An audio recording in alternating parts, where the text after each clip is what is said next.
temų analitikė ir šiandieną pristatysiu Jums individualios pagalbos koordinavimo proceso tam tikras funkcijas, kurios buvo realizuotos PIS sistemoje. Tai buvo atsiųsti prieš šitos mokymus tam tikri klausimai, tai pagal jų eilę, taip ir vesti tą pristatymą. Šiek tiek galbūt kažką papildydama, parodydama daugiau, o mokymų pabaigoje pasižiūrėsime pokalbių sritį, kur galite visų šių mokymų metu rašyti savo klausimus ir jeigu tik spėsime, stengsime suspėti, tikrai į visus klausimus atsakysime ir pademonstruosime, jeigu kažko reikės. Tai dalinuosi ekranu ir pradėsime kalbėtis. Taip. Taip, jau dabar tikriausiai matote sistemos langą, SPIS, beje, paminėsiu, kad mokymus vesiu ir funkcionalumus rodysiu test aplinkoje. Test aplinkoje duomenys yra iškraipyti, netitinka realybės, tai dėl to mes tais duomenimis galime dirbti ir mokytis. Tai pagal mano planą, pirmasis dalykas, ką reikėtų paminėti, tai yra pristatymas, kaip reikėtų prisijungti prie sistemos ir papasakoti individualios pagalbos koordinavimo modulio pagalbos planų dalį. Tai jungiuosi tam tikrą testinę nuorodą, bet paminėsiu ir tai, kad prisijungimas prie pagrindinės aplinkos yra vykdomas tokiu adresu vidinis2.pis.lt. Tai čia galbūt informacija, kuri buvo jums ne visiems žinoma. O toliau prisijungimo dalis yra tokia pati. Tai priklausomai nuo to, kokią jūs savivaldybę atstovaujate, arba priklausomai nuo to, ar jūs atstovaujate SADMui pavaldžią įstaigą, prisijungimo metu turite pasirinkti būtent kokia sritimi, į kokią sritį planuojate prisijungti. Arba kitaip, kokiai sričiai yra priskirtas jūsų naudotojas. Tai jeigu aš esu, tarkime, Vilniaus savivaldybės specialistė, turėčiau pasirinkti Vilniaus miesto savivaldybę ir įvesti savo prisijungimo duomenis. Jeigu, sakykime, aš priklausau kažkokiai pavaldžiai įstaigai, tarkime, užimtumo tarnybai ar kitai įstaigai, kuri dalyvauja šitam projekte, turėčiau pasirinkti SADM ir įvesti savo prisijungimo duomenis. Tai aš prisijungsiu kaip SADMo dalies darbuotojas, kaip darbuotojas iš įstaigos, kuri atsakinga už pagalbos planų vykdymą. Tai viskas labai paprasta. Įvedame būtinai sritį, prisijungimo vardą, slaptažodį ir spaudžiame prisijungti. Ir aš patinku į SPIS sistemą testinę, kur matau modulius, moduliai yra kairėje, pagal tai, kokios man yra teisės suteiktos. Tai kas yra susijęs su individualios pagalbos koordinavimu, tai tie, kurie turi teisę dirbti su šiais dokumentais, tai turi turėti teisę individualios pagalbos koordinavimas. Ir priklausomai nuo to, ar esate savivaldybės specialistas, ar specialistas, kuris pildo klausimynus, ar specialistas, kuris atsakingas tik tai už pagalbos planų vykdymą ir tvarkymą, matote vieną arba du pasirinkimus. Pirmasis yra užklausos, tai čia labiau specialistams savivaldybių, kurie pildo klausimynus. Antroji dalis labiau tiems specialistams ir savivaldybių ir kitų įstaigų, kurie vykdo pagalbos planų priežiūrą. Arba vykdo pagalbos planus, kitaip sakant. Tai šiandieną mes daugiau ir fokusuosimės į sprendimų dalį, sprendimų sąrašą. Tai paspaudžiu tą sąrašą ir man yra atveriamas sąrašas su įrašais ir filtrais. Trumpai pristatysiu, kokie čia yra filtrai, kaip su jais reikėtų dirbti, kaip juos panaudoti ir taip pat parodysiu, kaip reikėtų norimą sąrašą susiformuotą atsisiųsti į savo kompiuterį. Tai kaip matote, čia yra filtrų dalis, galbūt tie, kurie jau daugiau naudojasi SPIS arba kitomis sistemomis, tai jau yra pažįstamas dalykas. Tai priklausomai nuo to, ką norite susirasti, galite naudoti skirtingus filtrus. Tai pavyzdžiui, dalyje rodyti, Tai yra toks išskirtinis filtras, kokio galbūt kitur sistemoje nematėte. Čia galite pasirinkti rodyti visus, rodyti neperduotus, rodyti perduotis. Ką tai reiškia? Jeigu atverčiau kokį įrašą sprendimo, matosi, kad identifikuotų poreikių dalyje yra eilutės. Kiekviena eilutė tai yra skirtingas poreikis tam tikroje veiklos srityje, kuris turi priskirtą atsakingą įstaigą ir turės turėti atsakingą specialistą. Tai jeigu mes pasirinksime filtrą rodyti neperduotus, tai mums išves tuos sprendimų įrašus, kurių nei vienas poreikis nebuvo perduotas kažkokiam atsakingam specialistui. Vadinasi, tai bus tie sprendimai, kurie visiškai nėra priliesti, prie kurių joks specialistas nedirbo. O jeigu pasirinksime rodyti perduotus, mums bus išvesti tie įrašai, tie sprendimų įrašai, kurių visi poreikiai yra perduoti vykdymui atsakingiem darbuotojam. Toliau koordinavimo būsena. Šitas filtras būtų labiau aktualus, sakyčiau, antos specialistams, kadangi būtent pagalbos koordinavimo būsenas jie ir gali keisti esant poreikių rankiniu būdu. Na, o jeigu poreikio tokio nėra, tai tai daro automatiškai sistema. Tai tikrai nebūtina pagalbos antos specialistams jungtis į spisą ir tikrinti, ar sprendimai yra įvykdyti ir jeigu įvykdyti, keisti būseną. Sistema tai padarys pati. Bet jeigu visgi prisijungus, antos specialistas pamatys, kad, tarkime, sprendimas buvo netinkamai įvykdytas, kad reikėtų jį atnaujinti, gal reikėtų pakeisti jo versiją ir atsiųsti papildomus poreikius vykdymui ir panašiai, tai tokiu atveju tas antos specialistas gali atsidaryti bet kurį sprendimo įrašą ir pakeisti pagalbos koordinavimo būseną šiuo mygtuku. Dabar šitas mygtukas yra pilkas, neaktyvus, dėl to, kad mano naudotojas neturi priskirtos rolės skirtos pagalbos koordinavimo būsenos keitimui. Bet antos specialistai jau tokią funkciją turės. Pagal nutylėjimą yra kraunami tas filtras yra užpildytas pagal nutylėjimą, kad pagalbos koordinavimas nebaigtas, bet esant poreikiai pasižiūrėti kažkokius istorinius duomenis, tai galima pasirinkti pagalbos koordinavimas baigtas arba visi ir panašiai. Na ir toliau galima filtruotis pagal būseną, pasižiūrėti, kad man išfiltruotų, pavyzdžiui, tuos, kurie yra nebaigti ir kurie vėluoja. Ir, pavyzdžiui, kurių sprendimo data buvo nuo, tarkime, balandžio 1, ne? Ir tada spaudžiame mygtuką formuoti ir būtent tada mums suformuotų tuos įrašus. Dabar matome, kad mums nėra tokių duomenų, pabandykime pakeisti. Na va, jeigu pasirinkau tam tikrus filtrus, paspaudžiu formuoti, man išfiltravo visus įrašus, kurie yra priskirti man matyti ir galiu tą sąrašą nagrinėti ir dirbti toliau. Ir kaip ir minėjau, yra galimybė susiformavus savo reikalingą sąrašą, jį eksportuoti į Excel arba PDF. Jums į kompiuterį yra atsiunčiamas dokumento failas, kurį galite vėliau taip pat naudoti savo reikmėms. Tai apie filtrus tiek. Manau, čia gal ir nėra daugiau ką ir paminėti.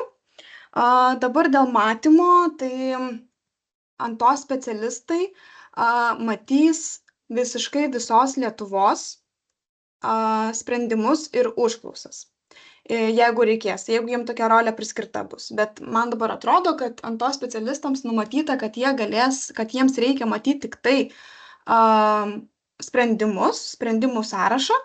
Tai prisijungęs antos specialistas matys visos Lietuvos sprendimus ir galės jį atsidaryti, paskaityti, jeigu reikia pakeisti pagalbos koordinavimo būseną ar panašiai. Toliau, jeigu būsite SADMO pavaldžios įstaigos specialistas, kaip TPNC, užimtumo tarnyba ar kitos gestų kalbos vertimo centras, tai jūs prisijungę prie sistemos matysite tuos sprendimus, taip pat visos Lietuvos, tačiau tik tuos sprendimus, kuriuose kaip atsakinga įstaiga bus pažymėta jūsų priklausoma įstaiga. Tai pavyzdžiui, jeigu, tarkime, yra sprendimas Daumantės numeris 8, Ir čia visur parašyta, kad atsakinga yra savivaldybės įstaiga, tai jau tos SADMO pavaldžios įstaigos nematys šito sprendimo. Jeigu prisijungiau kaip TPNC darbuotojas ir matau, kad atsakinga įstaiga ir yra TPNC, tai aš ir matau tą sprendimą. Tai matymas toks. Taip pat vienu metu tą patį sprendimą gali matyti ir užimtumo tarnyba, ir TPNC, ir kokia nors savivaldybės įstaiga. Tai visi vienu metu mato tą patį įrašą ir gali su juo dirbti, pildyti ir panašiai. Tik tai tiek, kad jeigu priklausote, tarkime, savivaldybei, tai jūs negalėsite tvarkyti įrašo. Įrašą tai aš turiu minty poreikį, kuris yra priskirtas kitai įstaigai. Taip. Toliau žiūriu klausimus pasižymėjus esu, kokie buvo pateikti. Taip, kokios dažniausios problemos buvo prašoma pakomentuoti. Tai iš tikrųjų, kokios buvo problemos, tai tas mes sutvarkėme ir tų problemų nebėra, tos iš techninės pusės. Ir viskas taip suprogramuota, sudėliota sistemoje, kad tų problemų ir nekiltų naudojantis. Tai kiek pastebėjau iš praktikos su klausimynų perdavimais, užklausų perdavimais, tai būna, kad priskiria ne į tą įstaigą, ne tam darbuotojai, vėliau negali atkeisti. Tai čia galbūt sakyčiau irgi pagrindinė galima problema galėtų būti tai, kad buvo perduota į neteisingą įstaigą ir vėliau jūs negalite dirbti. Tai kaip pavyzdį atsidarysiu štai kažkokį sprendimą. Matau, kad yra techninės pagalbos centrui priskirta kažkas, tai dabar, sakykime, aš buvau su kolegomis susitarus, sakykime, kažkokiu būdu, kad šitą sprendimą, kurio numeris yra toks, tvarkysiu aš. Aš būsiu atsakinga už šitą asmenį Tomą. Ir dabar matau, kad ten, kur yra mano įstaiga, jau yra priskirtas atsakingas specialistas vardas pavardenis. Ir ką tai reiškia? Jeigu pabandyčiau pasižymėti ir tvarkyti paslaugos teikimo informaciją, man išveda klaidą. Neturite tęsti atlikti veiksmo. Tai tokia galėtų būti ir problema. Tai ką dabar daryti? Aš pati savo pasiimti iš kito žmogaus negaliu. Tai gali padaryti tik tai tas vardas pavardenis. Tai problema, kuri galėtų būti, arba situacija, galbūt pavadinčiau ne problema, yra tai, kad perduodami yra įrašai neteisingiem arba ne tiem asmenim, ne tiem darbuotojam ir vėliau tie, kurie turėtų dirbti, negali dirbti. Tai sakyčiau, tos perdavimus daryti atsakingai, apgalvojus, bet vėlgi nėra padėties be išeities, kaip sakoma. Vėliau tas vardas pavardenis gali prisijungti prie sistemos, pažymėti tą įrašą, paspausti mygtuką perduoti. Dabar to negaliu, nes čia ne tas darbuotojas. Paspausti mygtuką perduoti ir perduoti tą įrašą tvarkymui tam specialistui, kuriam reikėtų. O daugiau kažkokių problemų tai tikrai negalėčiau įžvelgti šiuo metu. Reikėtų pabandyti darbuotis ir galbūt jūs surastumėt, kas gali dar čia nutikti. Bet iš esmės tai klaidų tokių techninių iš techninės pusės jų nėra, sistema yra ištestuota, paruošta veikti, tai belieka tik pradėti naudotis. Tai iš tų klausimų daugiau ir nelabai turiu ką pakomentuoti. Taip, buvo dar klausimas, kokiais kontaktais kreiptis Antos ir kitų įstaigų specialistams, jeigu atsiranda kažkokių techninio pobūdžio klausimų arba gal kokią klaidą susidursite, tai prisijungus, atsidarius naršyklę, įvedus SPIS nuorodos vardą, jūs galite apačioje pasižiūrėti, kad kilus techniniams klausimams prašoma kreiptis gyventojai viena dalimi, o savivaldybių bei kitų įstaigų specialistai kita. Tai būtent L-paštu pagalba SPIS arba skambinant, mums galite pateikti savo klausimą, galite pranešti apie kažkokią problemą ar klaidą ir mes tuomet operatyviai reaguojame ir jums padedam arba sprendžiame, priklauso nuo situacijos. Tai daugiau kitų kanalų nėra.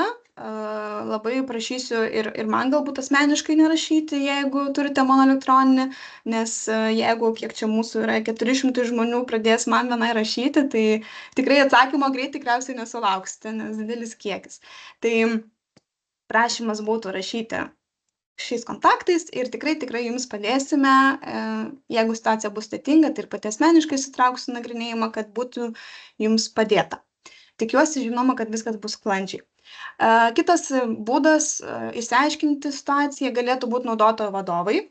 Tai naudotojo vadovą galite rasti prie savo naudotojo vardo, paspaudus šį trikampiuką ir pasirinkus pagalbos pasirinkimą. Ir čia jums į kompiuterį bus atsiųstas naudotojo vadovas. Dabar tikriausiai nematote, kas man atsidarė, bet jums bus atsiųstas naudotojo vadovas, kuris yra nuolat atnaujinamas ir ten esant poreikiui susirasite individualios pagalbos modulio skiltį, sritį, kur galėsite pasižiūrėti jums dominančią informaciją. Ir taip pat rekomenduoju sekti naujienų skiltį, kur irgi yra visą laiką įkeliami atnaujinimai, įkeliama informacija apie atnaujinimus sistemoje. Tai vėlgi, jeigu kažkas pasikeis mūsų dabar aptariamam individualios pagalbos koordinavimo poreikyje, tai aprašymas, kas pasikeitė, atsiras ir naujienų dalyje. Taip, dar buvo klausimas, ar galima dar kažkaip kitaip pasiekti naudotojo vadovą. Tai naudotojo vadovas pasiekiamas tik iš vidinės dalies. Vadinasi, tik prisijungus prie sistemos ir paspaudus pagalbą arba naujienos. Taip. Toliau.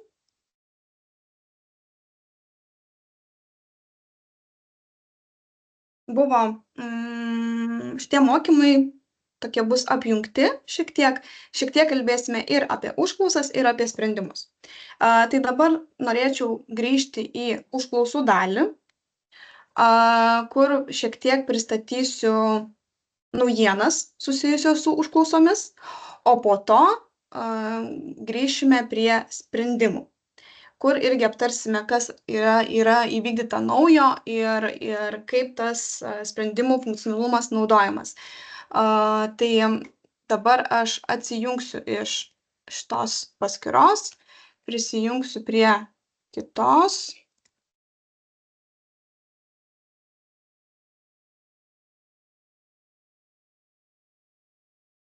Ir galvoju, kokį aš susikūriau naudotoją šitiem mokymam.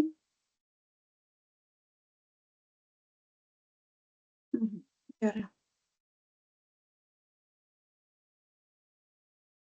Prisiminiau. Daug labai naudotojų, daug testuojam, tai kartais reikia pasimiršti. Matau, neprisiminiau, tai tiesiog kitą pasirinksiu. Taip.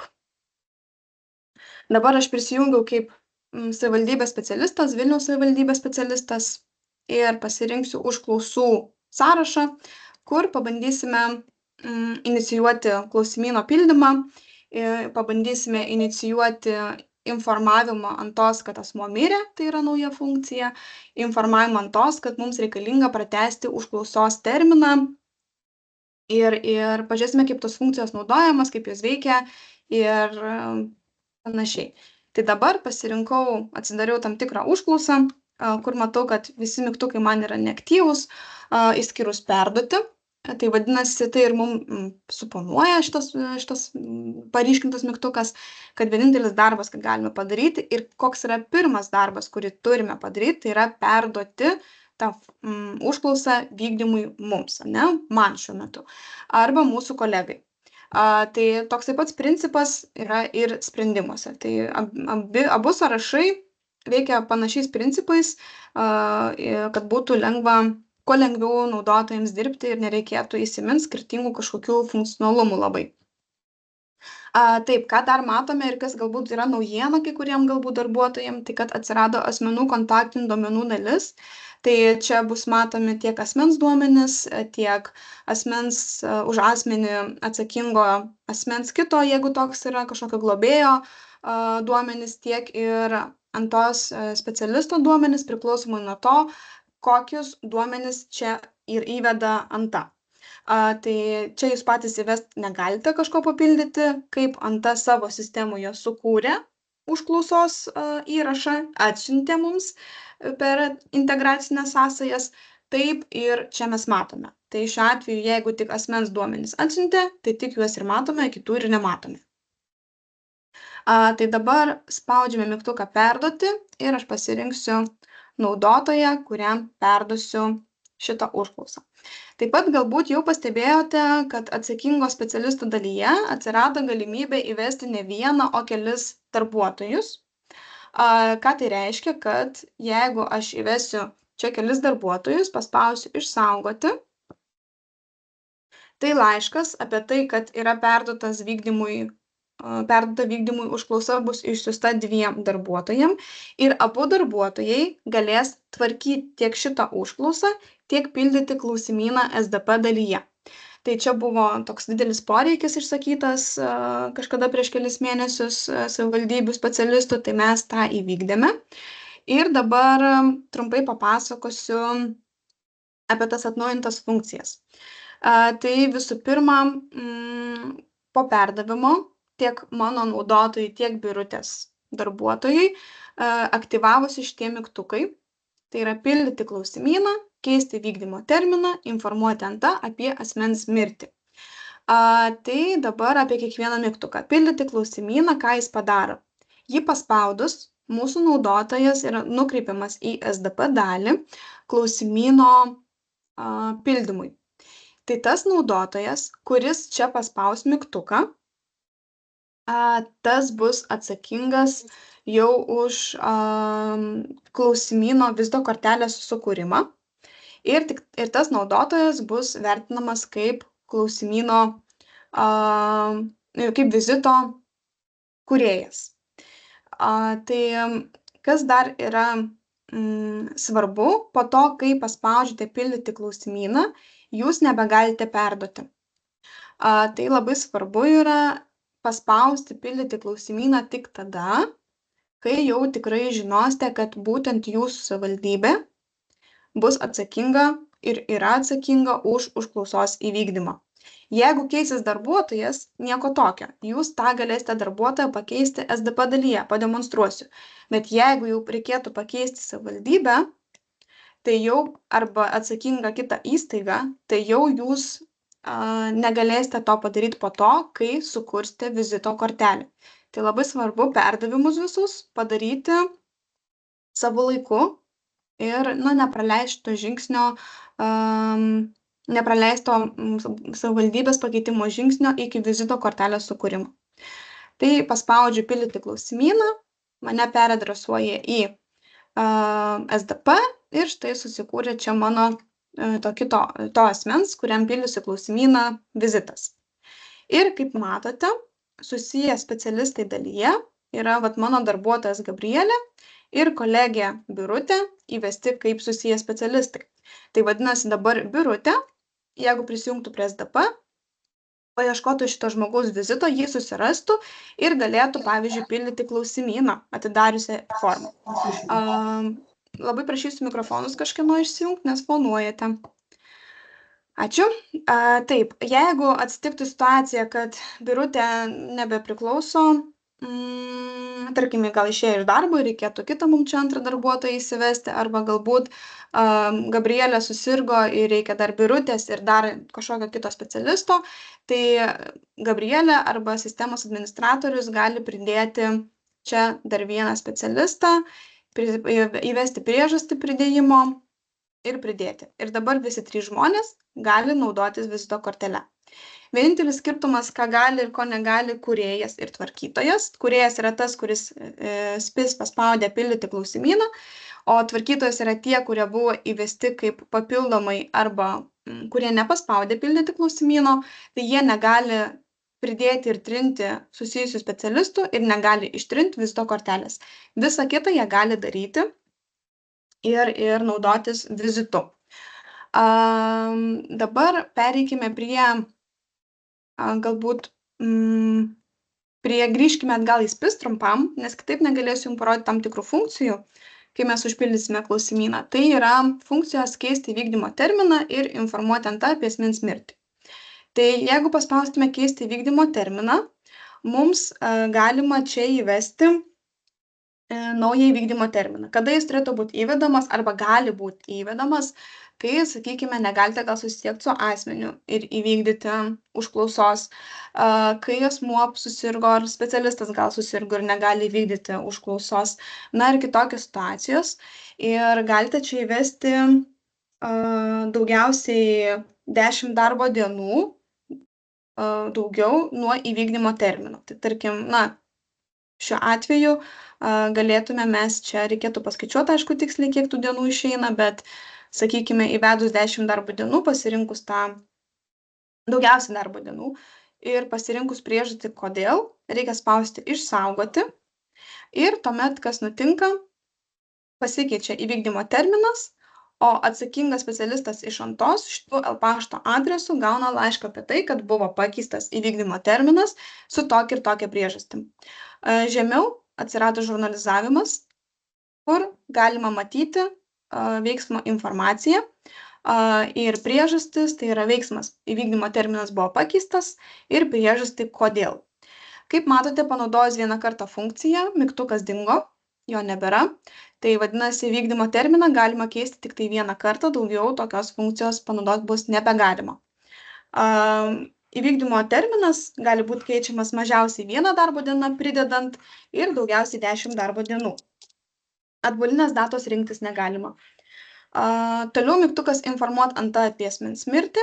Tai vėlgi, jeigu nutiko tokia situacija ir tam, kad jums užklausa užsidarytų, taptų įvykdyta, jums reikalinga yra pasirinkti datą, kada tai nutiko, galite iš kalendorius, galite ranka įvesti ir spausti mygtuką informuoti, kas tuomet nutiks, užklausa užsidarys, jinai jums bus perkelta į kitą sąrašą, įvykdytų užklausų sąrašą, o Antos specialistas gaus informaciją apie tai, kad asmuo mirė ir kada.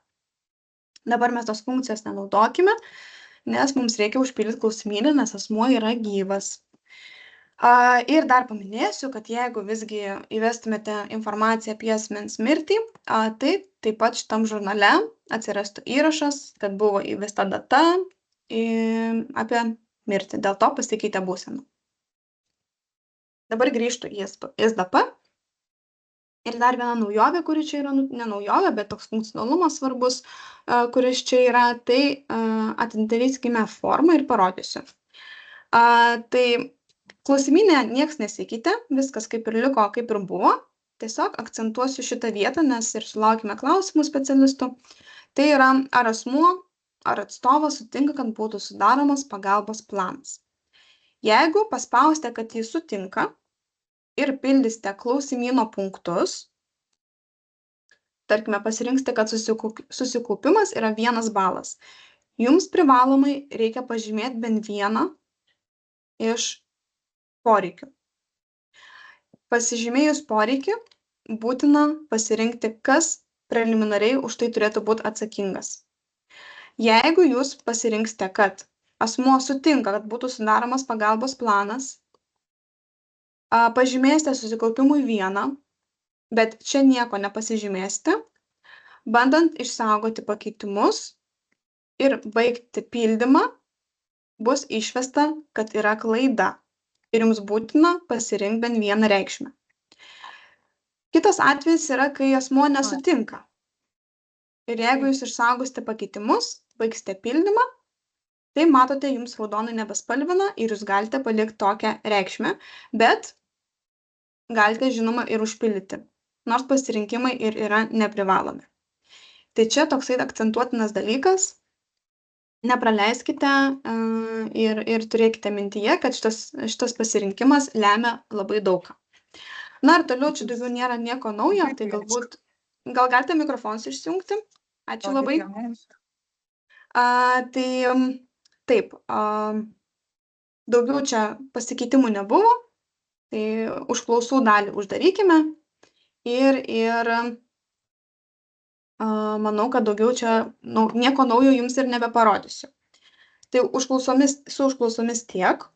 Dabar atsijungsiu ir grįšiu prie sprendimų. Nes kas nutinka po to, kai yra įvykdyta užklausa, tai Antos specialistai sukuria sprendimą, planą ir ir yra vėl jum grąžinamas kamuoliukas, taip sakoma, į jūsų pusę, kad būtų asmeniu pasirūpinta. Taigi sprendimai. Sprendimų dalyje buvo tam tikrų pasikeitimų, kurie yra didelis, manau, bus didelis palengvinimas specialistams, kad būtų maksimaliai sumažinta rankinio darbo ir sistema, kaip įmanoma labiau automatizuotai atliktų tam tikrus veiksmus. Tai dabar aš jums ir parodysiu, kokie tie veiksmai. Tai dabar atsidarysiu savo tam tikrą testinę sprendimą, kurį pasirašiau, su kuriuo dirbsiu. Ir pademonstruosiu. Tai dabar dėl sprendimo. Trumpai gal dar papasakosiu, gal kažkas yra prisijungęs pirmąjį kartą į mūsų susitikimus ir nėra susipažinęs su sprendimais. Tai atsidarius sprendimą yra matoma pagrindinė sprendimo informacija, tai yra vykdymo būsena, terminas, numeris, versija, kas yra asmuo, kuriam sprendimas yra sudarytas. Sprendimo vykdymo būsena šiuo metu yra neužpildyta, dėl to, kad dar nesuėjo terminas, kada ta sprendimo būsena turėtų pasikeisti, arba nebuvo atlikti veiksmai, tai yra nebuvo priskirtos siūlomos paslaugos, kad vėlgi pasikeistų sprendimo vykdymo būsena kaip vykdoma. Dabar aš galbūt plačiai nepasakosiu, kokiais atvejais kokia būsena bus, rekomenduočiau atsiversti naudotojo vadovą ir pasižiūrėti, nes bus labai daug informacijos, nes ten ir dienų, ir sąlygų visokių yra, ir susipainiosite. Tai kadangi noriu jūs nuo to apsaugoti šiek tiek, pasižiūrėkite, labai prašau po mokymų naudotojo vadovė šią informaciją, kada ir kokiais atvejais keičiasi vykdymo būsenos. Sprendimo vykdymo būsenos. Tada šiek tiek žemiau yra du skirtukai, du sąrašiukai, tai yra asmenų kontaktinių duomenų, kur matoma asmens su negale, pagalbos vadybininko ir asmens įgalioto atstovo duomenis. Tai vėlgi priklausomai nuo to, kokius duomenis jums perduos Anta, kokią informaciją, tą jūs čia ir matysite. Taip, ir toliau identifikuotų poreikių, tai čia yra pats planas, kur yra įvestos veiklos sritis, poveiklės, identifikuoti poreikiai, atsakinga įstaiga, specialistas ir poreikio užtikrinimo būsena bei poreikio užtikrinimo būsenos priežastis. Ir čia jau yra pagrindinė mūsų darbo dalis.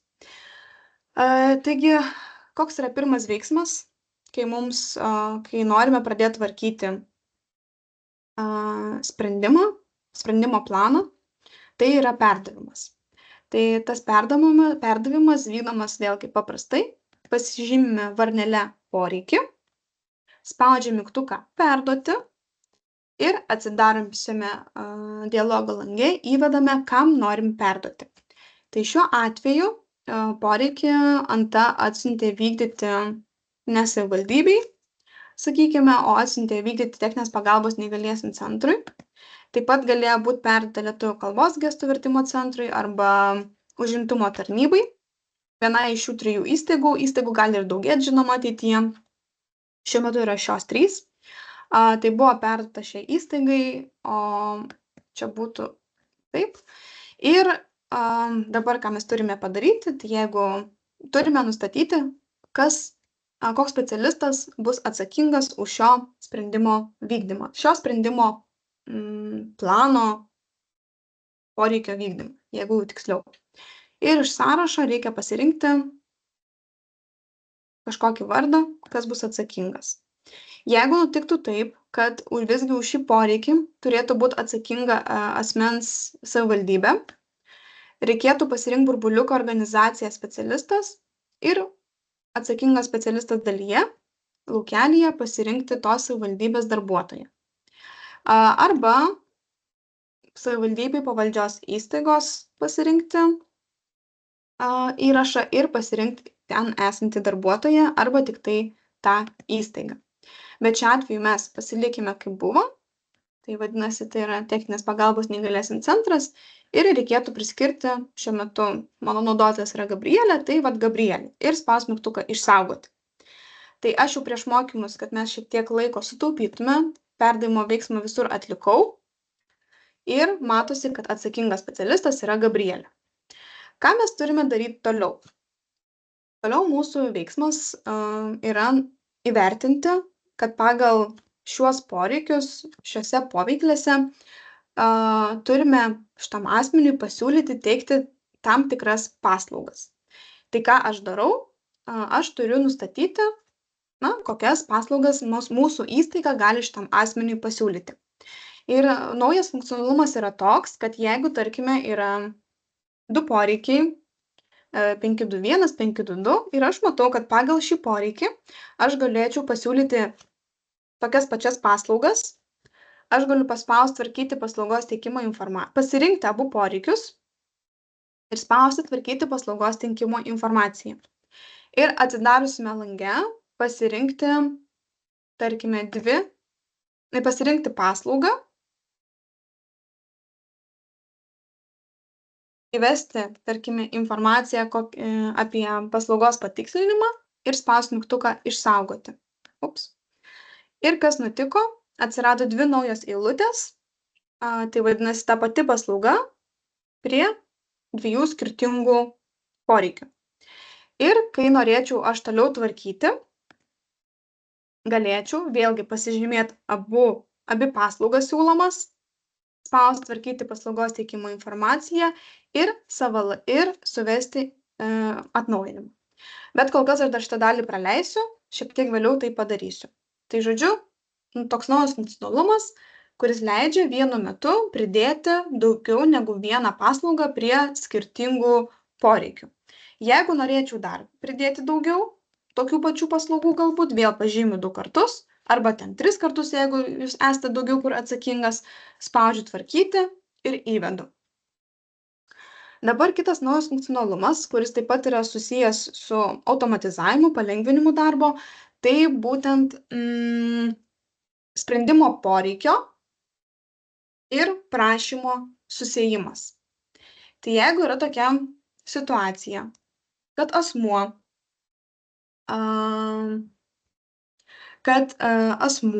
kreipiasi, tarkime, į įstaigą, prašant kažkokios paslaugos ar panašiai, jūs kreipiasi į įstaigą, paprašė tam tikros paslaugos, parašė prašymą ir prašymas yra patenkintas arba nepatenkintas. Jeigu prašymo data yra lygi sprendimo datai arba vėlesnė ir jau tas prašymas yra.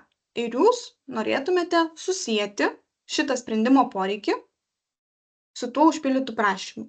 Nes jau kaip ir pagal tą paslaugą jau buvo netgi ir teikiama, ar ne?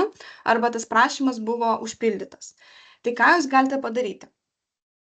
Jūs galite pasižymėti poreikį, tvarkyti paslaugos teikimo informaciją, pasirinkti tą paslaugą. Ir kas nutiko, apačioje atsirado prašymo duomenų laukelis. Vadinasi, ir užsipildė paskirtą pradėti teikti informaciją automatizuotai.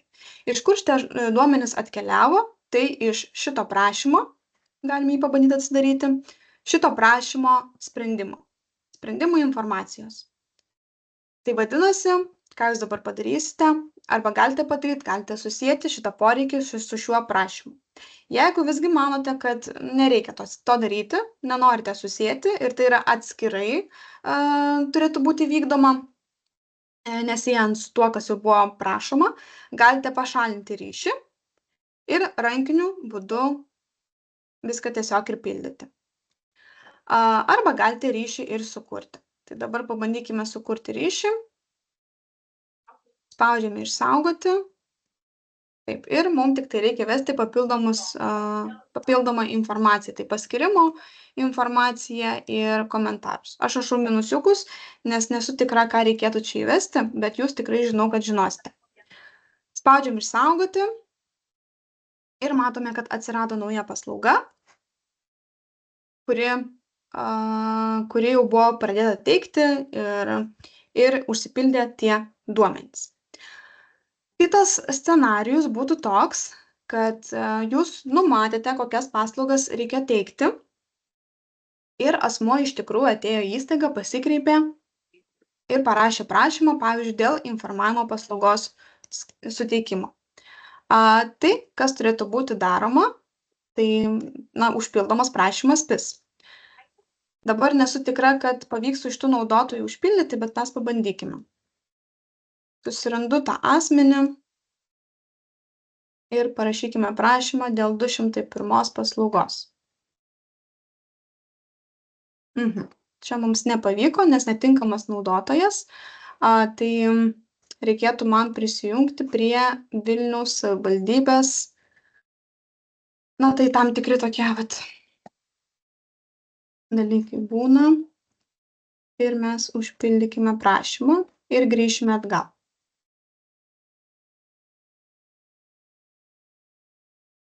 Taip, 201 buvo numatyta pagalbos plane. Ir mes pildome informaciją to prašymo.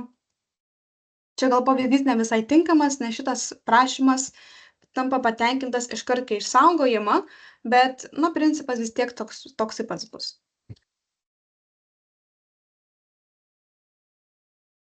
Taip, matau, kad visgi šitas mano testavimas nepavyko man. Tai mes truputėlį gal kitaip padarykime tada.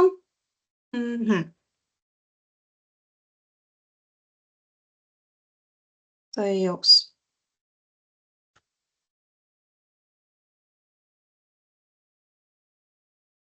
Raskime vėl tą asmenį. Turim jo asmens kodą. Taip, dabar galvoju, kokia galėtų būti paslauga. Mes ją gal pakoreguokime. Paslauga, kuriai reikia patenkinimą atlikti, sprendimą tiksliau padaryti ir kur nebūtų per daug pildymo. Gal kas nors žinote, galite įjungti mikrofoną pasakyti, kad būtų greičiau?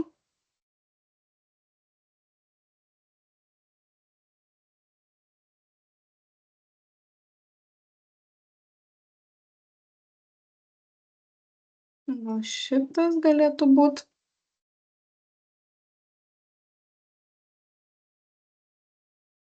Pabandysim šitą variantą.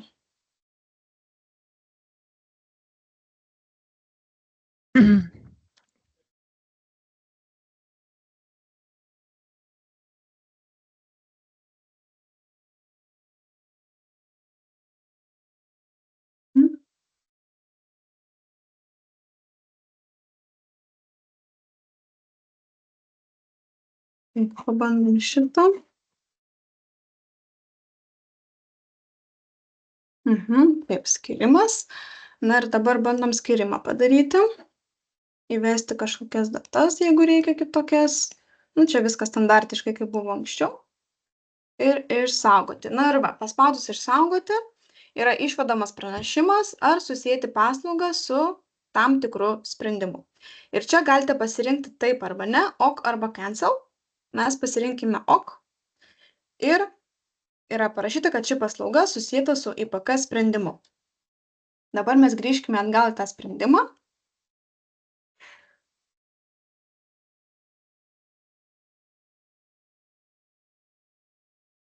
Ir pasižiūrėsime. Taip, matome, kad buvo užpildyta informacija. Jeigu pasižymėtume šį poreikį, šią siūlomą paslaugą ir tvarkyti paslaugos teikimo informaciją, matytume duomenis apie tai, su kokiu prašymu buvo susijęta. Jeigu būtų dar kitokia situacija, kad atliekate siejimą ir norite atlikti paslaugos ir siūlomos paslaugos ir prašymo siejimą ir asmeniui tuo pačiu metu yra priskirtos, sistema suranda, kad asmeniui yra keli prašymai užpildyti tokie patys, tarkim, 200 paslaugos. Tai jūs galėsite iš sąrašo pasirinkti, su kokiu tiksliai prašymu norite susijęti. Čia atsiras tokia lentelė žemiau, kur galėsite išsirinkti, su kuriuo norite susijęti. Ir dabar kas nutiko, kai abi socialinės siūlomos paslaugos yra paskirtos, tai poreikio užtikrinimo būsena buvo atlikta kaip užpildyta automatiškai, kaip poreikis užtikrintas. Tai mums beliko tik tai kitas poreikis 201 paslaugos, tai mes jį galime taip pat susitvarkyti, tarkime, informavimas ir jis nebuvo tas prašymas pildomas PIS ir užpildome visus privalomus laukus. Spaudžiame išsaugoti ir taip pat matome, kad poreikis užtikrintas ir kas dabar sistemoje turėtų atsitikti, tai pagalbos koordinavimo būsena turėtų pasirinkti automatiškai pasikeisti, kad pagalbos koordinavimas yra baigtas. Kodėl dabar taip nenutiko? Todėl, kad testavimo tikslais buvo šiame sprendime keičiama pagalbos koordinavimo būsena rankiniu būdu ir dėl to jinai nepasikeitė čia. Bet vėlgi apie tai yra instrukcijose aprašyta, tai būtų galima pasižiūrėti, kada keičiasi tos būsenos automatiškai ir kada jos nebesikeičia. Tai dabar kas turėtų įvykti, tai ant to specialistas atsidaręs sąrašą mato, kad sprendimo vykdymo būsena yra įvykdyta, o koordinavimo būsena nebaigta, gali čia prisijungti, pasižiūrėti, kad viskas gerai įvykdyta, kad asmens poreikiai yra patenkinti ir tiesiog pakeis pagalbos koordinavimo būseną į baigtą ir šitas sprendimas bus pilnai užbaigtas. Tai apie naujoves, naujienas, tiek svarbiausios informacijos. Čia žinoma, aš dar galiu plėstis ir dar daug pasakoti, bet esminiai momentai būtų tokie. Dar nepaminėjau, toks smagus funkcionalumas naujas, tai atsirado ikonėlės prie būsenų, kad padėtų jums susiorientuoti, kiek smarkiai reikalauja dėmesio tam tikras įrašas. Tai tiek sprendimuose, tiek užklausose atsirado būsenų ikonos, kurios atkreipia dėmesį į svarbias vietas. Dabar pasižiūrėsime jūsų klausimus ir į juos atsakysime.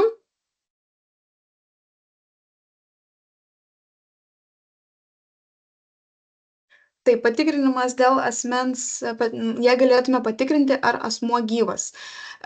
Sistema šiaip atlieka duomenų atnaujinimą ir tikrinimą registrų centre, asmenų duomenų archyvuose ir tikrina, ar asmuo yra gyvas ar ne. Tai jeigu neklystų, galima pasitikrinti prie asmens kortelės, jau grinai prisijungus turint teisės matyti šeimos duomenis. Bet tas procesas šiek tiek užtrunka, nėra taip, kad asmuo mirė ir iškart duomenis atsirado, tai vis tiek tas informacijos pasikeitimo laikas, jis egzistuoja. Kaip identifikuoti mirusį asmenį ant teritoriniam skyriui gavus informaciją iš SPIS, nes yra pateikiamas tik užklausos numeris, o laišką gauna skyriaus vedėjas. Ačiū. Dabar dėl mirties. Pabandyt galėčiau susikurti situaciją, pažiūrėti, kokį ten laišką tiksliai gauna. Bet galim... Nežinau, ar galėsiu susikurti dabar situaciją tokią. Gal su šitu. Pažiūrėsim, koks yra laiško turinys. Nes jeigu teisingai aš atsimenu, tai yra išsiunčiama mirties informacija, tai yra mirties data ir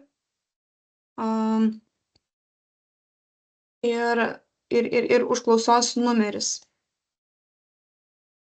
Pabandom.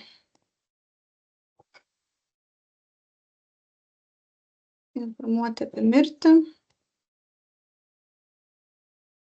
Turėčiau gauti laišką. Minutėlę tuomet.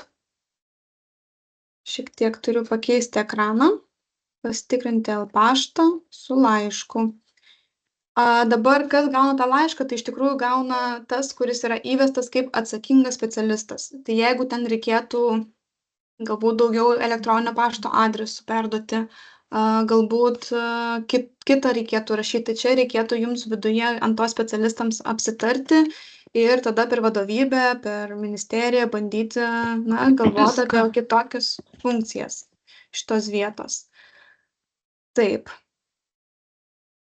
Dabar aš jau turiu tą laišką gavau, to aš jums jį pademonstruosiu.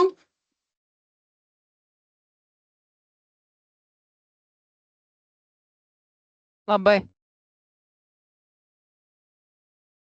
Na va, tai gavau tą laišką, tai jis atrodys taip, kad poreikiai nevertinami, užklausos numeris, data ir asmens mirties data. Tai jeigu šitas laiškas galbūt yra kažkiek ar čia netinkamas, ar kitokio reikėtų, tai tada tai būtų papildomi vystymai, kurie galimi, bet jie reikalingi derinti. Kaip reikėtų elgtis, kaip per DBSIS yra gautas sprendimas dėl pagalbos koordinavimo poreikio, kuriame nurodyta veiklos sritis neatitinka priskirtai įstaigai, o SPIS veiklos sritis nurodyta visai kita, nors asmuo yra tas pats. Čia gal reikėtų, aš jeigu galiu įsiterpti, ant tos patikslinimo, kada ir kaip siunčia, bet iš esmės, kai sprendimą anta paduoda į SPIS sistemą ir jeigu keičiasi tas sprendimas planas, jie gali paduoti naują versiją. Ir tada SPIS sistemoje jau matosi tą atnaujintą versiją su papildomais pridėtais poreikiais ir kita informacija. Tai jeigu yra kažkas iš antos atstovų, gal jie galėtų patikslinti, kaip atsitinka tokia situacija, kad SPIS paduoda vienokį sprendimą, o paskui, jeigu gerai suprantu, kitais kanalais gauna kitą informaciją.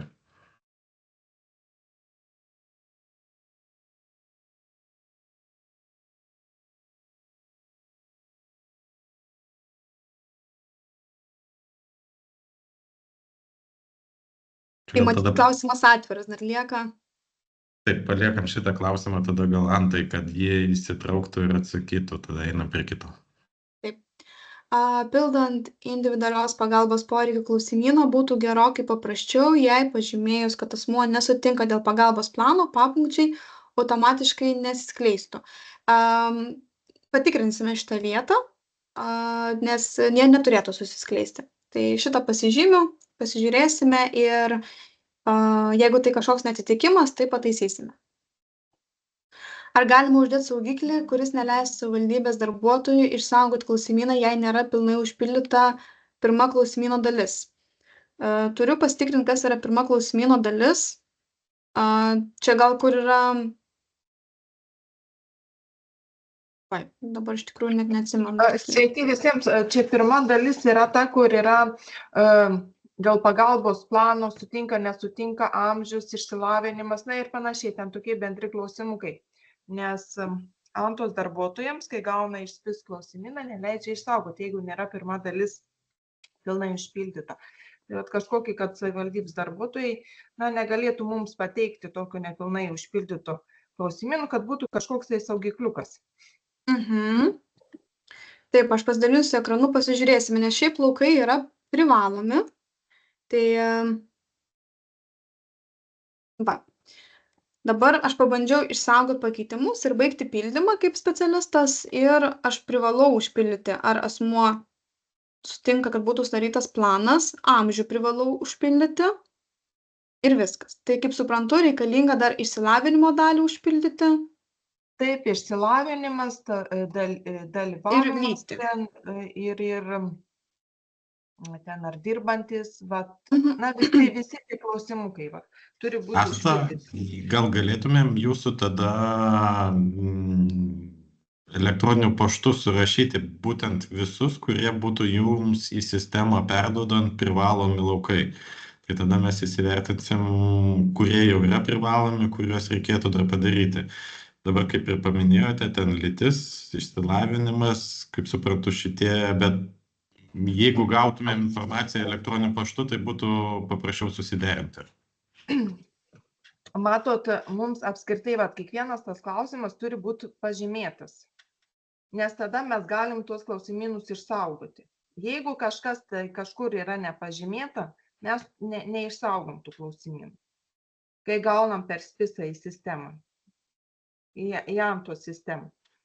Tai vat, tai ir apie tą išsilavinimą, ten ar žmogus dirbantis, ar nedirbantis, ar dalyvauja kokiuose mokymuose programuose, ar ten, na, vienu žodžiu, visi jie turėtų būti pažymėti. Tai vat, visos dalis klausimynė. Tai gerai, Na, šitą vietą šiandieną tada pasižiūrėsim, tiesiog jeigu kaip ir tada galim, nežinau, gal su tais atstovais, su kuo bendraujam iš Antos, gal Asta perduokit jiems, kad Jolanta, man atrodo, dabar paskutiniu metu bendravom, kad tiesiog surašytų mums tą informaciją, mes įsivertinsim, pasižiūrėsim. Gerai. Na ir bendras toks solidarumo galbūt galėtų būti klausimas. Šiandien yra prisijungusių savivaldybės specialistų, tai girdėjote prašymą, tai jeigu tik turite žinių ir informacijos apie tos reikalingus duomenis, tai būtų gerai, jeigu užpildytumėt ir nepraleistumėt tam tikrų laukelių, kad visi galėtų procese dalyvauti. Taip, toliau, jei asmuo sutinka dėl pagalbos plano ir, sakykime, jam daug kur žymime 1, 2, 3 ir 4, bet tas planas ir pagalba reikalinga tik, sakykime, apsiperkant ir gaminant maistą. Tai, manau, neturėtų būti būtinybė prie kiekvieno net nuliuko pasirinkti įstaigą. Tai iš tą klausimą mes jums negalime atsakyti, tai yra ant tos numatyti reikalavimai. Tai iš tikrųjų reikėtų šį reikalavimą perduoti, išgirsti kitiems specialistams, na ir tada, jeigu būtų poreikis, priimti kitokius sprendimus. Iš techninės pusės kol kas yra įgyvendinti taip, kaip buvo užsakyta. Dėl pagalbos plano sutinku, jei kažkurioje srityje, tarkim, maisto. Ačiū, panašus klausimas. Taip, tai praleiskime. Taip, dėl TPNC pavadinimo žinau, kad pasikeitė, tai testiniai aplinkoje, ten jis nėra tikslus, tai pagrindinėje aplinkoje jau bus teisingas jūsų pavadinimas. Taip, toliau nepavyko ištestuoti proceso sprendimų, nes neteisingai suteiktos teisės. Pagalbos planus gauna ne koordinatorius, kaip turėtų būti, o koordinatorius ir vykdytojai. Buvo ir kitų nesklandumų, neapdainformavom, labai tikimės, kad realioje aplinkoje viskas veiks sklandžiai. Taip, viskas veiks sklandžiai, jūsų laiškus gavome, reaguojame, tikriname ir jeigu rasime klaidas, tai tikrai jas taisysime. Bet čia galbūt dar paminėsiu tą dėl tų rolių naujieną. Tai anksčiau buvo koks funkcionalumas. Jeigu turite priskirtą rolę individualios pagalbos koordinavimas, tai galite matyti sprendimus ir užklausas ir būsite informuotas apie į įstaigą arba savivaldybę atsiųstą naują sprendimą arba užklausą. O po to, jeigu bus atliktas perdavimas, gausite dar vieną laišką apie tai, kad jums asmeniškai buvo perduotas laiškas. Dabar yra atliktas pakeitimas, sukurta daugiau rolių. Tai yra sukurtos 3 naujos rolės, kurios skamba taip. Ta senoji liko, kad specialistas galėtų su viena rolė matyti abu sąrašus, bet buvo sukurtos papildomos rolės, kad galėtų matyti tik tai sprendimų sąrašą, tik tai užklausų sąrašą. Ir 4 rolė naudojama yra rolė tvarkytojo rolė, kuris skirta tam, kad specialistas, tik tai jis arba tik tai tie, kurie turi tą rolę, būtų informuojami apie tai, kad į įstaigą arba savivaldybę buvo perduota užklausa ar sprendimas. Tai vadinasi, apibendrinant, jeigu turite tvarkytojo rolę, gausite laišką apie tai, kad į įstaigą įkrito naujas sprendimas arba užklausa. Jeigu neturėsite šitos rolės, bet turėsite individualios pagalbos koordinavimo vienu iš rolių, tai gausite laišką apie tai, kad jums buvo perduotas vykdymui asmeniškai tam tikras sprendimas arba užklausa. Bet apie tai taip pat ten aprašyta yra vadovuose, naujienose, tai viską galima dar kartą susisisteminti, jeigu reikėtų. Jeigu sprendimo nereikia perduoti kitam specialistui, esu atsakinga aš pati ir pildysiu viską pati, tai man pačiai savo persiduot, ar iš karto galiu pildyti. Taip, būtinas žingsnis yra savo pačiai persiduoti, kad sistemoje būtų parašyta, kad štai Alma yra atsakinga už šitą užklausą arba sprendimo poreikį ir tada jūs galite atlikti veiksmus. Kol to nebus įvesta jūsų vardo, tai jūs gausite tik tai klaidą, kad jūs negalite atlikti kažkokio veiksmo. Kaip reikės suvesti pareiškėjus, kuriems buvo nustatytas pagalbos planas iki sistemos testavimo termino? Iš tikrųjų, šito proceso negaliu jums dabar atsakyti, nes jeigu Anta perdus tos duomenys, tai bus galima suvesti. Jeigu neperdus, tai nebus galima suvesti sistemoje. Mes pradėjom nebegauti iš SPIS pranešimų į paštus, kad yra naujų užklausų atsiųsta. Kodėl? Nu va, čia matyt, aš jums ir atsakiau į klausimą prieš porą minučių, nes laišką apie tai, kad įkrito nauja užklausa, turi gauti tik tai tvarkytojas. Tai reikia pasitikrinti savo rolius, prašyti administratorių sistemos ir jeigu, tarkime, jūs turite būti tas asmuo, arba galbūt jūs visi, kurie turi rolę individualios pagalbos koordinavimo, turi gauti laiškus apie tai, kad į įstaigą buvo perduota nauja užklausa ar sprendimas, tai reikalinga pridėti rolę naudotojui individualios pagalbos tvarkytojas. Ir tada tas žmogus jau gaus rolę, gaus laišką apie tai, kad įkrito naujas įrašas. Taip. Kaip surasti asmenį, kuriam jau buvo pildytas individualios pagalbos poreikio klausimynas? Tai pademonstruosiu jums.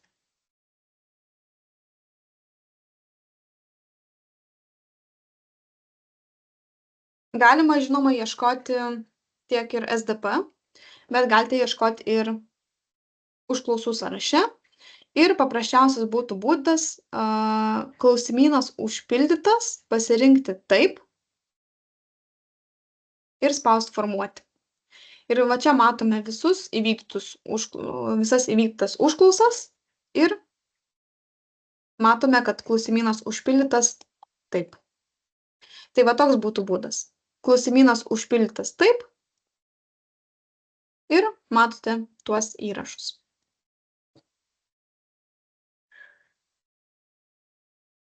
Taip. Kaip identifikuoti mirusį asmenį Anta teritoriniam skyriui? Gavus informaciją iš SPIS, nes mes nedirbame su šia sistema. Tai kaip ir minėjau, kaip identifikuoti. Tai pagal užklausos numerį, matyti, galite jį įsivesti savo sistemoje ir tada identifikuoti mirusį asmenį pagal užklausos numerį.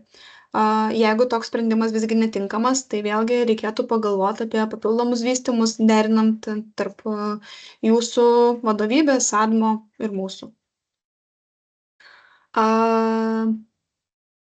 Kada SPIS-e asmens kortelė atspindės naujo formato? Čia kažkas... Atkėliau tą ranką dėl to, bet nepamatėt gal. Ne, atsiprašau, nemačiau. Dėl identifikavimo iš Antos agentūros esu, ne, mes gauname iš SPIS-o automatinį laišką užklausos numerį. Jūs sakot, identifikuot, o kaip? Mes su SPIS-u nedirbam. Kai mes išsiunčiam, paspaudžiam mygtuką, užsakyti klausimyną, tai pirmas dalykas, nežinau dėl kokių priežasčių, ypač pastaruoju metu buvo birželio pradžioje užsakyti klausimynai, kažkodėl jie užsisakė 19 dieną ir labai 19 dieną daug po tokių, tai jau vėluojantis klausimynai, aiškinamės, ar tikrai gavo. Ateina atsakymai dėl mirusio asmens, mums prieš tai jūs įrodėte kortelę. Mes užklausos numerio SPIS-o tai nematom. Ir mums ateina, jis susiformuoja per SPIS numeriukas, o mes... Jūs gaunate, atsiprašau, įsiterpsiu, Domantė, jeigu neteisingai sakau, patikslink, bet jūs gaunate iš Antos sistemos paduotą užklausos numerį. Anta sistema paduoda mums užklausos numerį. Kokį? Iš jūsų sistemos, kai jūs perduotate į SPIS sistemą užklausą, jūs paduodate ir užklausos numerį. Ne, mes nieko nedarom, mes paspaudžiam mygtuką užsakyti viską. Sistema tai padaro. Mes nieko nematom jokios SPIS-o užklausos numerio, bet tame ir kyla klausimas, kita vertus... Čia ne SPIS-o sistemos užklausos numeris, o Antos sugeneruotas numeris, kurį jį paduot. Čia reikėtų kreiptis į jūsų tada sistemos specialistus, prižiūrinčius, kad jie pasakytų, iš kurios vietos yra generuojama ir ar mato. Mes jūsų sistemos irgi nesam matę ir nežinom, kaip ten veikia ir ką jie turėtų paspausti. Užsakytas klausimynas, pilna data ir pilnos valandos su minutėm sekundėm. Viskas. Vėlgi sakau, labai daug buvo ir dabar, kai skambinu savivaldybėm, mes dabar realiai užsakom tą pačią dieną, kai gaunam prašymą. Tai ne pirmas atvejis, birželio 3 gautas prašymas, paspausta užsakyti klausimyną. Įėjus laukiam, klausimyno nėra, įėjus pasižiūrėti, rodo, klausimynas užsakytas 19 dieną. Kaip? Čia reikėtų klausti, žinokite, jūsų sistemos, nes jūsų sistema kreipiasi į SPISą ir jie paduoda, tiksliau ne jie, o jūsų sistema paduoda į mūsų SPIS sistemą tą užklausą informaciją, tada pasiduoda informacija užklausos data ir numeris.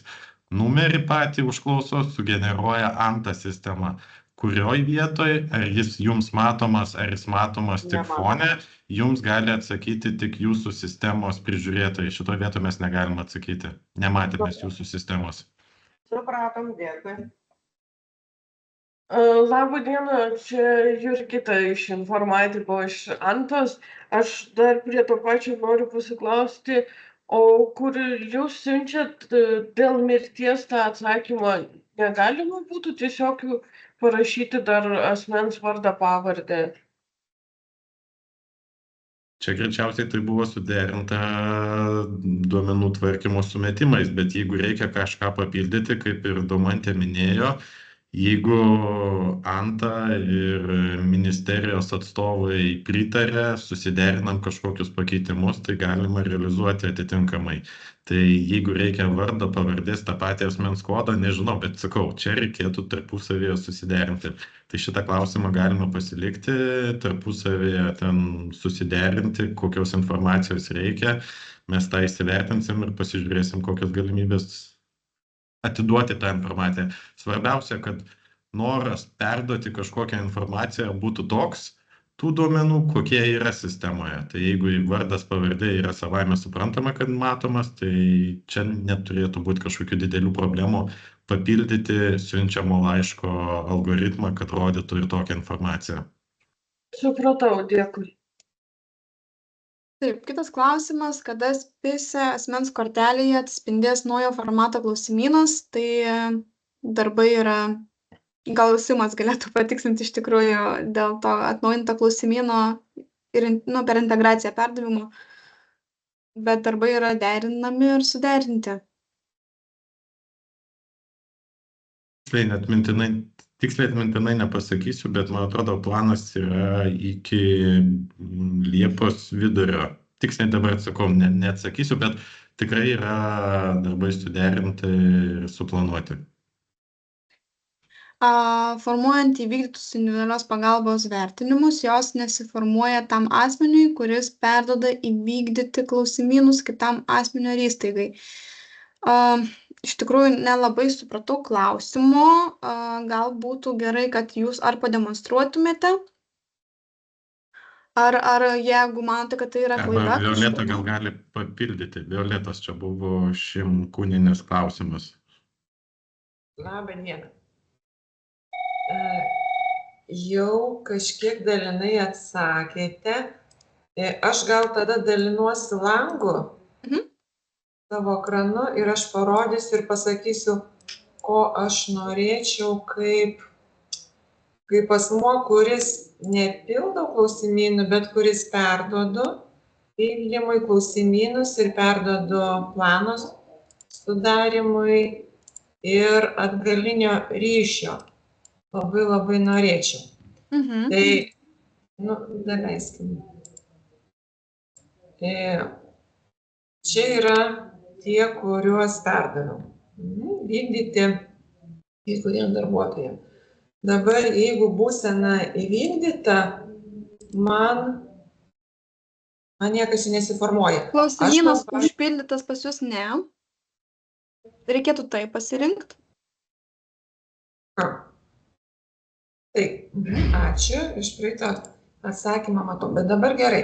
Atsidariau kažkokį klausimyną ir užpildyto klausimyno peržiūrą. Ir jisai neatsidaro. Taip, šitas mygtukas veikia tiem naudotojam, arba tam naudotojui, kuris yra atsakingas specialistas.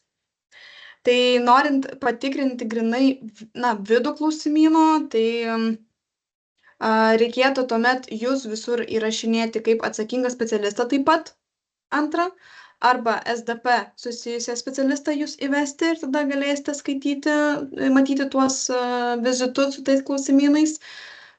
Tokie galėtų būti tada sprendimai, jeigu jums reikalinga peržiūra. Dar jeigu gerai matau ir galiu įsiterpti, matau, kad pati naršyklė blokuoja iškylančio lango atsidarimą. Čia pabandykit paspausti nuostatos ir turėtų būti pasirinkimas leisti.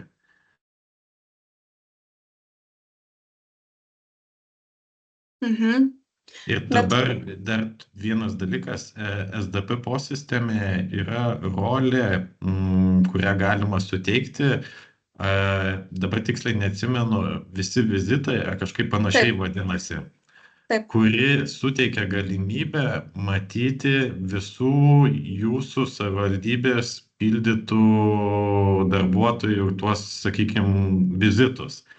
Ir tada matytumėt bendrą sąrašą visų tų vizitų. Tai čia toks 2 sprendimai, kaip Domantė minėjo, arba pildantis kolegos jūs turėtų pridėti kaip tvarkytoją prie to, arba jums reikėtų, kad sistemos administratorius suteiktų rolę, kad jūs matytumėt visų jūsų savivaldybės pildytus vizitus, korteles.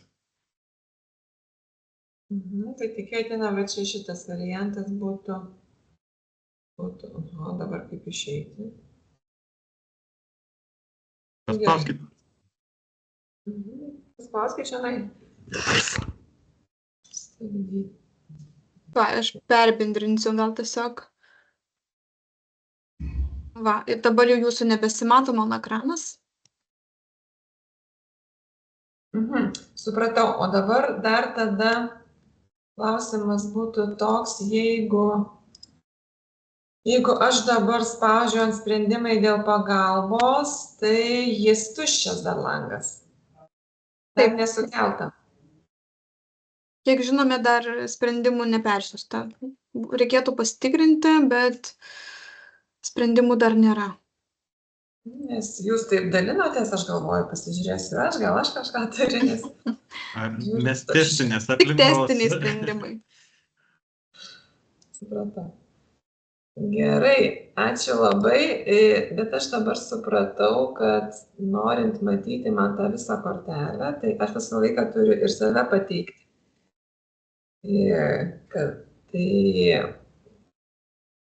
Tada matysiu, kaip darbuotojas pildo kokioj situacijai.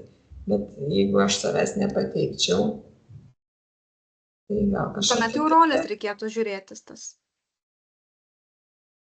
Taip reikėtų tada, kad visus jūsų savivaldybės vizitus matytumėt tos papildomos rolės iš SDP pusės. Galbūt siūlymas pasitestuoti, pabandyti, kad jūs prirašinėtų, pamatysit, kaip tai veikia, arba tinka ar ne, nes ir laiškų gausite tada daugiau, kad jums perduota, kad vėluoja ir panašiai.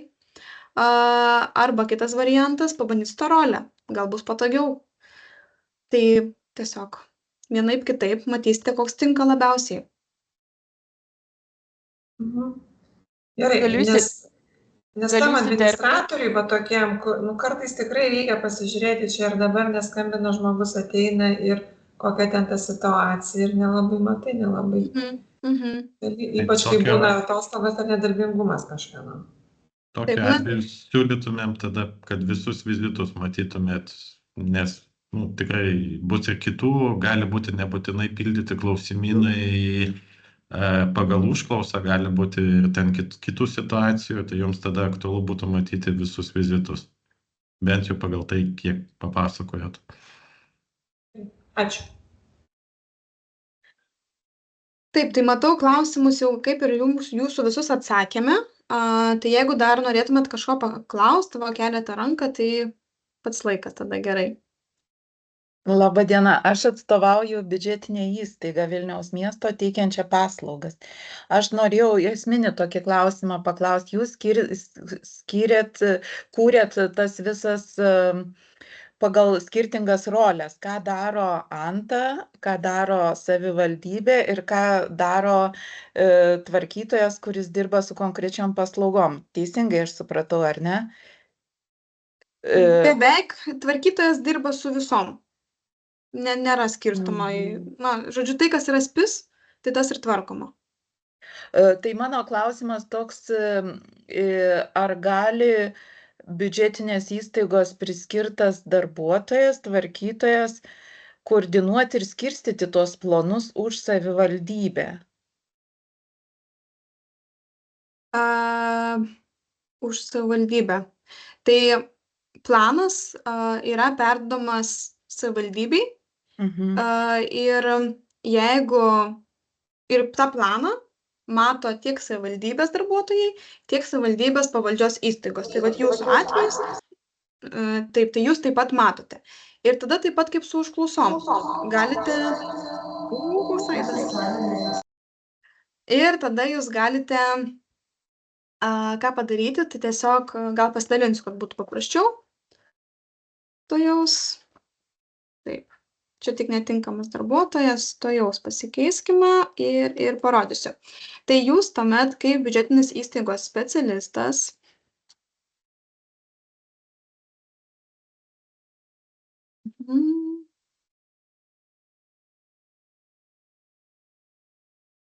atliekant perdavimą, galite pasirinkti atsakingą įstaigą, sakykime, ar savo, ir iš čia esančių darbuotojų, arba galite savivaldybės lygmenį kažkam perduoti. Supratau. Tai va šitoj vietoj burbuliukas jums viską lemia. Jeigu bus pasirinktas burbuliukas organizacija ir pildomas atsakingas, tuomet renkamasi jau iš savivaldybės darbuotojų. Jeigu atsakinga įstaiga pildomas, renkamasi iš savivaldybės, ten būna skyriai taip suvesti, arba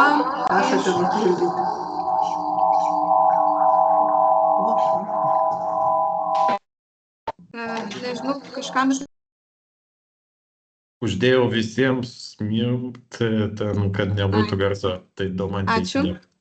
Jo, įsijungiau. Tai vat, jeigu jums reikia savo biudžetinį įstaigai perduoti vykdymui, tai vat pasirenkate šitoje vietoje savo įstaigą ir tuomet darbuotojai iš sąrašo arba tik tai įstaiga ir tuomet jau tik tos įstaigos darbuotojas galės prisiskirti savo vykdymui.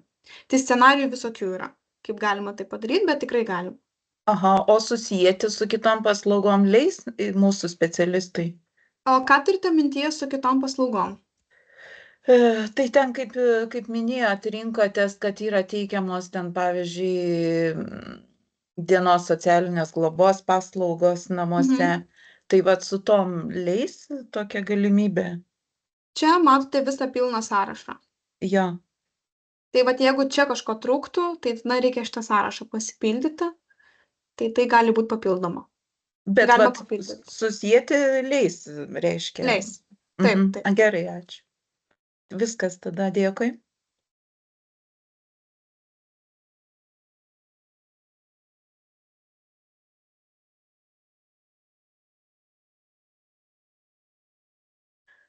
Taip, tai jeigu dar turite klausimų, tai laukiam. Jeigu pavargote, galima atsisveikinti. Tai va, Laima pakėlė ranką, tai prašau, klauskite. Tai aš paklausiau, nebent čia būtų kita Laima, bet jau man atsakėt. Reguliavimas vyksta.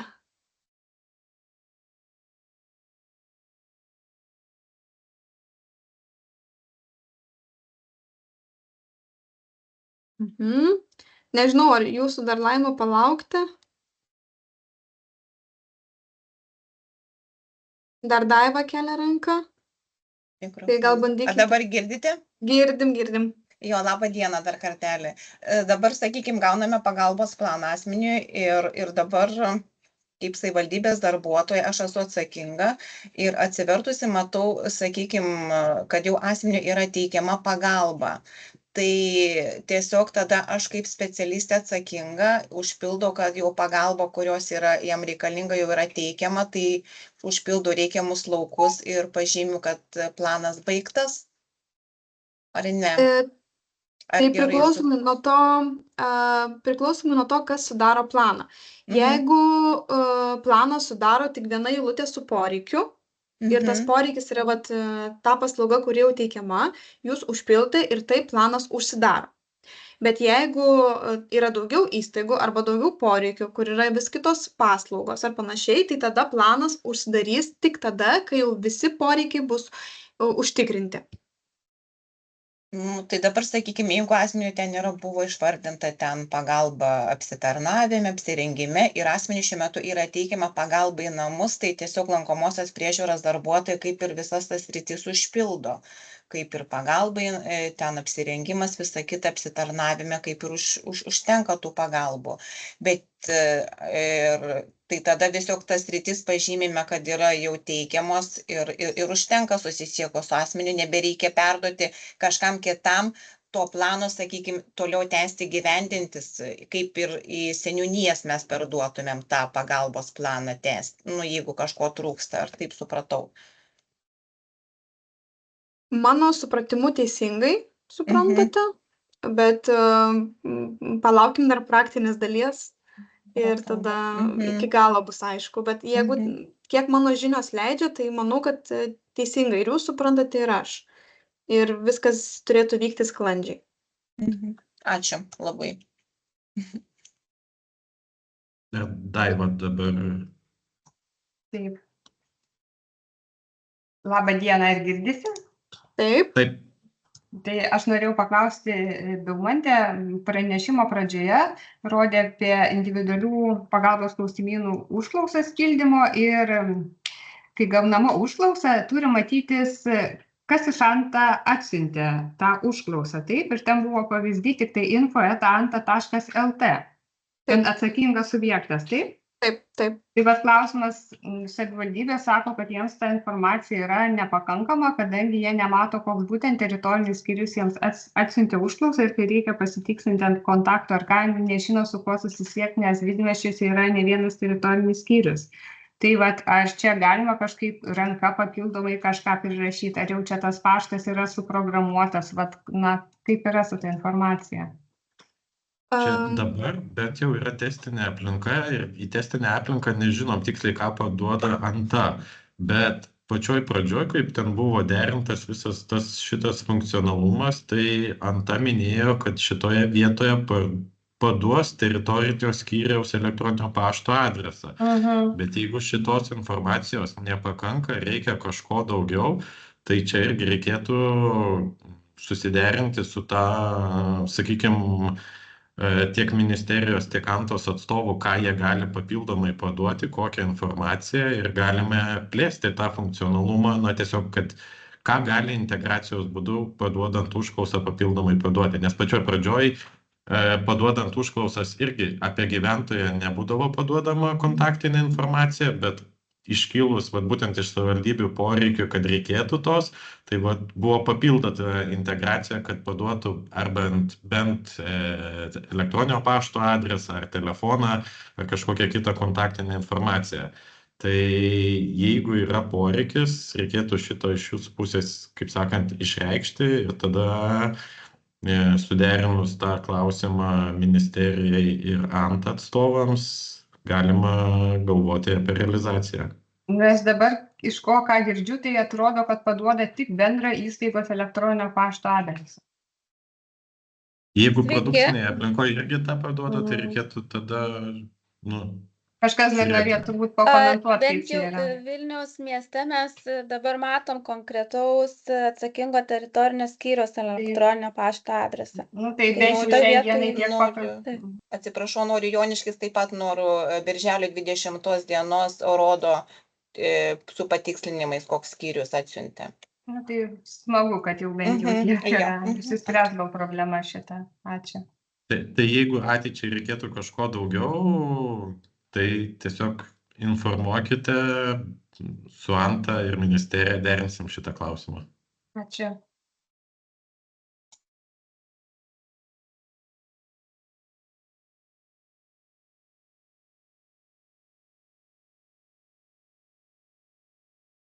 Taip, dar tuoj pasižiūrėjom klausimų. Atsirado keli. Taip, jei žmogus gyvena kitoje savivaldybėje, per SPIS perduodame kitai savivaldybei. Ar reikia ant tą įrašyti raštą, kad asmuo gyvena kitoje savivaldybėje? Iš tikrųjų reikėtų, kad ant tą atsakytų dėl to perdavimo ir ar reikia rašyti raštą, mes negalim atsakyti šito klausimu.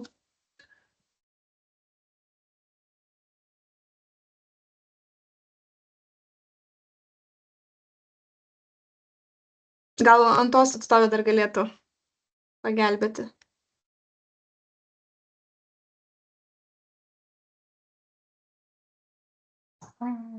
Reikia turbūt prisiminti, buvo susirašinėjimai, buvogi, kad dėl automatinio perdavimo tarp savivaldybių kalba ėjo. Kai Tai išsikrausto. perdavimas tai vykdomas, viskas veikia, tik vat jie klausia, ar reikia jūs dar informuoti papildomai raštą parašyti ar panašiai, kad perdavė iš Vilniaus ten į Kauną. Aš tai sakyčiau, tiek, kiek bus techninės galimybės, kiek įmanoma, gal bendraukim, pažiūrėkim, kiek užteks tų techninių galimybių persiduot, o jeigu jau ten kažkas nepavyks papildomai, raštais kažką tai informuoti. Gal ateičiai, kai kils tas konkretus klausimas, kol kas, kol nepaleista, tai jūs informuojat, siunčiat raštus daugelis savivaldybių ir ką padarė dėl žmogaus, ir jeigu jis persikraustė, tokią informaciją atsiunčiat, bet kai pasileista, tai reiktų perduoti tą planą. Tiesiog tai savivaldybei vykdyti. Tai jeigu reikėtų iš sistemos kažkokio irgi informavimo, kad vėl, nežinau, kažkas panašaus kaip mirties atveju išsisiųstų pranešimas, kad užklausos numeris kažkoks ten iš Antos gautas buvo perduotas į kitą savivaldybę pildyti, tai irgi čia galima į ateitį galvoti. Bet vėl reikėtų aiškaus tokio sudėlioto, kaip viskas turėtų vykti. O sakykit, atsiprašau, Anta nemato, jeigu yra, sakykime, atsivertus ant tos asmens vėluoja ir įėjus į tą asmenį nemato, kad yra perduotas kitai savivaldybei prašymas. Anta su SPIS-u nedirba visai šiai dienai, tai mes sunku už tai kalbėti. Kai gausim prisijungimo teisės darbuotojai, tada ir su planais bus gal kažkas tai aiškiau, nes dabar kažkaip teoriškai dar kol kas pas mus viskas vyksta. Na ir matyti jau paskutinis klausimas šiandieną, jei asmuo sutinka su pagalbos koordinavimu pildant klausimyną, bet susisiekus su asmeniu jis atsisako bet kokių paslaugų, ką pildome tada. Tai taip pat tuoj parodysiu. Jeigu nutiktų situacija, kad asmuo atsisakė, matote, yra neskyrimo priežastis, bet dabar tinkama naudotoja susirasti, čia truputėlį galiu užtrukti. Taip, galime šitą pabandyti gal.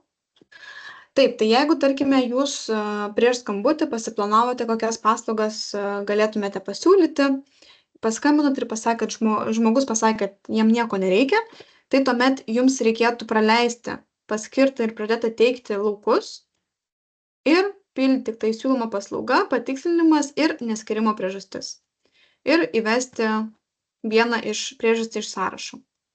Ir tuomet išsaugoti ir taip su visomis siūlomomis paslaugomis ir susitvarkyti. Ir toksai būtų tada darbas.